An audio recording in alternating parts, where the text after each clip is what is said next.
Antes de iniciar o meu curto pronunciamento, gostaria de dizer a esta Casa que hoje é o aniversário de um dos senadores mais queridos desta Casa, que já foi presidente do Senado Federal. É o senador Garibaldi Alves, do Rio Grande do Norte. Portanto, o primeiro presidente do Senado que devolveu uma medida provisória à presidência da República. Muito obrigado, senadora. Muito obrigado, presidente.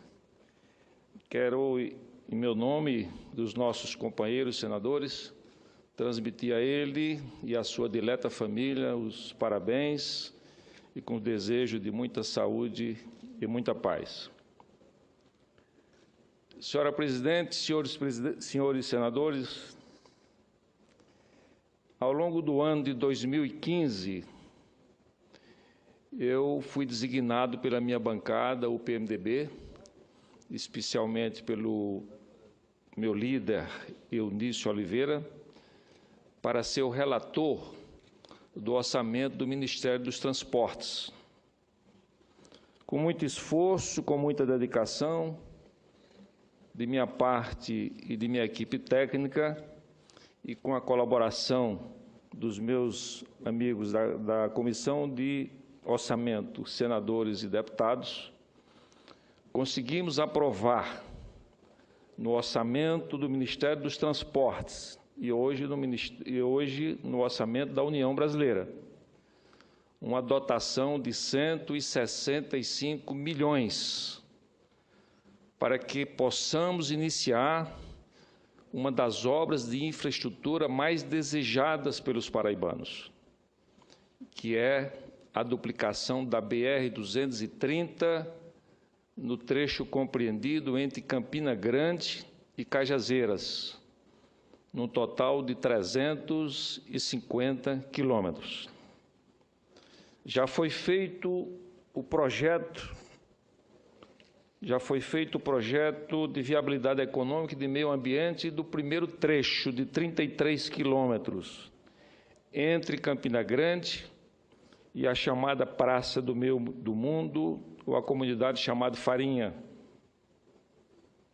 É o trecho mais crítico, porque por lá transita o maior número de veículos, seja carretas, ônibus e automóveis e veículos de pequeno porte. É necessário, portanto, essa duplicação. E antes de continuar, eu gostaria aqui de rememorar a década de 90, senador Anastasia, Vossa Excelência, que foi um grande governador de Minas Gerais, um grande realizador. Na década de 90, quando eu estava aqui no Senado Federal, presidindo a Comissão de Assuntos Econômicos, eu lutei para que a Paraíba tivesse início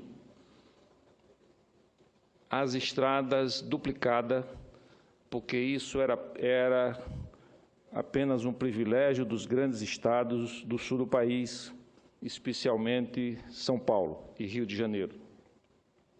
Naquela época, tivemos uma resistência muito grande pelo chamado DNR, que era o órgão encarregado do Ministério dos Transportes. Mas conseguimos a primeira aprovação, um trecho pequeno, entre Cabedelo, que é uma cidade portuária, que é o quilômetro zero da BR-230, o quilômetro zero da Transamazônica, um pequeno trecho, e conseguimos a aprovação dessa duplicação e os recursos federais, que em seguida foi transformado em obra delegada e realizada pelo governo do Estado, com recursos federais e com aprovação do DNR. Em seguida, o governador José Maranhão, ele, com muita determinação, conseguiu também a aprovação da duplicação entre João Pessoa e Campina Grande, num trecho maior, já de 125 quilômetros. Como obra delegada, ele fez mais de 60% dessa obra e o governador Cássio Cunha Lima concluiu esta obra. Hoje, ao transitar por esse trecho, Cabedelo e João Pessoa, Campina Grande, nós não temos como entender, pelo número de veículos que por lá transitam, como essa estrada poderia ser hoje sem ser duplicada? Então, foi uma obra que foi construída para o futuro e que, sem dúvidas, veio dar conforto e segurança a todos que transitam por aquela estrada. A Paraíba, senador Anastasia, com meu esforço naqueles anos de 90, consegui muitos recursos para modernizar as estradas paraibanas. E hoje as estradas federais da Paraíba são, de longe, consideradas as melhores estradas federais do Nordeste brasileiro. E por conta disso, por conta dessa qualidade, é que existe uma preferência muito grande por parte dos caminhoneiros e transportadores para usar as nossas estradas, especialmente a BR-230, que corta de leste a oeste o estado da Paraíba. E por conta disso, repito, é que há uma necessidade absoluta, não só por conforto, mas, sobretudo, por segurança, que essa BR seja duplicada para evitar acidentes que têm acontecido com certa frequência e vidas sejam perdidas, vidas preciosas sejam perdidas naquele percurso. Ainda sobre a BR-230, o Ministério dos Transportes, com essa dotação para os 33 quilômetros, o Ministério do Transporte está trabalhando no sentido de, até março ou abril, fazer a licitação. E aí, o mais rapidamente, começar esta obra, porque ela podemos dizer, é emergencial do ponto de vista de infraestrutura e de segurança. Gostaria de falar também a respeito da transposição do Rio São Francisco, que vai beneficiar 4 estados nordestinos: Pernambuco, Paraíba, Rio Grande do Norte e Ceará. Mas, de longe, a Paraíba será o estado mais beneficiado, com aproximadamente 90 municípios que receberão os benefícios da transposição do Rio São Francisco. Até porque o nosso estado, senhora presidente, o estado da Paraíba, é o estado que tem o menor potencial hídrico de todo o país.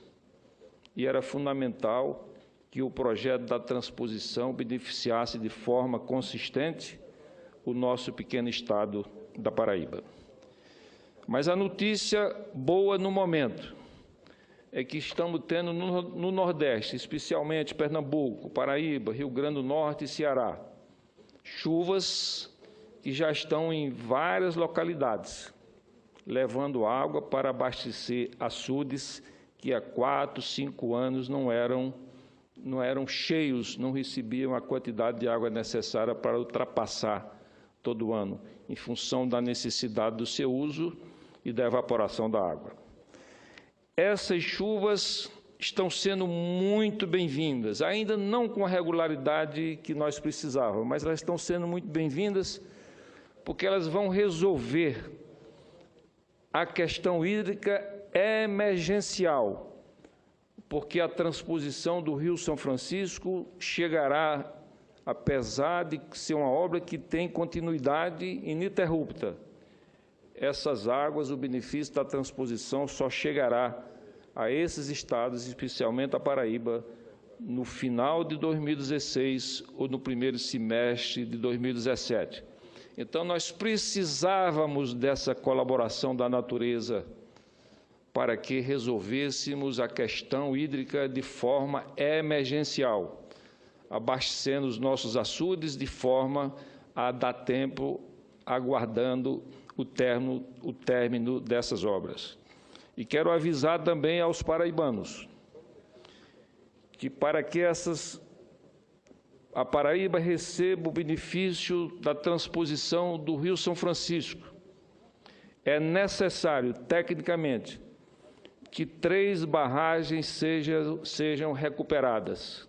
são as barragens de Engenheiro Ávidos, que abastece a região de Cajazeiras, a barragem de São Gonçalo, que abastece a região de Sousa, e a barragem de Poções, na cidade de Monteiro, que, por assim dizer, podemos chamar a caixa d'água de Campina Grande, que é uma cidade hoje com mais de 400 mil habitantes na sua zona urbana, e é abastecido pelo açude Epitácio Pessoa, inaugurado em 1959 pelo grande presidente Juscelino Kubitschek, naquela época com capacidade de 550 milhões de metros cúbicos, e hoje com aproximadamente 20% já de assoreamento, portanto, com redução drástica da sua capacidade de acumulação. Essa barragem de Poções, no município de Monteiro, vai ser exatamente, repito, a caixa d'água da barragem Epitácio Pessoa, que vai abastecer não só Campina Grande, mas outros 18 municípios da região de Campina Grande.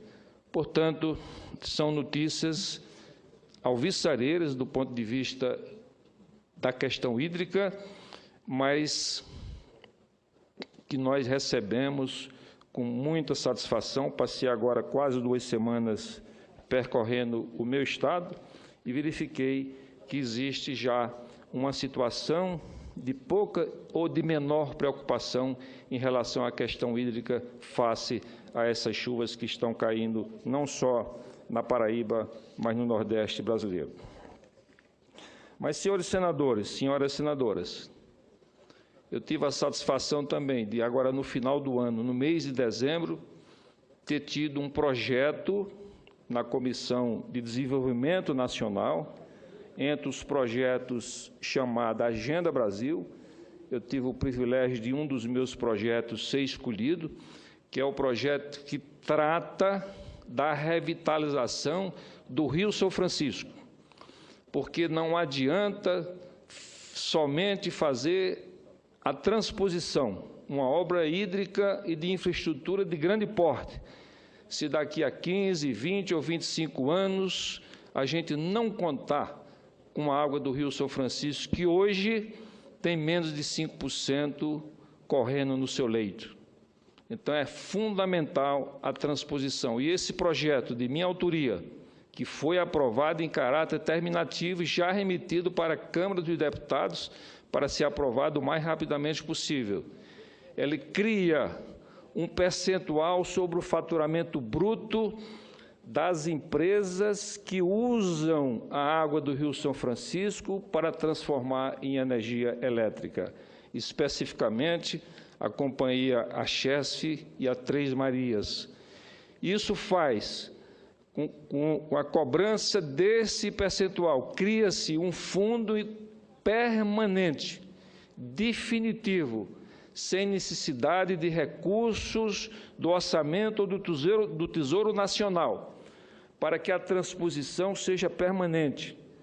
Foi um modelo que eu vi, que eu tomei conhecimento do rio Mississippi nos Estados Unidos, que desde 1910, que começou de forma definitiva, permanente e nunca parou um dia, o processo de revitalização, porque desta forma a compensação, poderíamos assim dizer, representa a compensação que o homem poderá dar à natureza no uso intensivo dos recursos dessa própria natureza.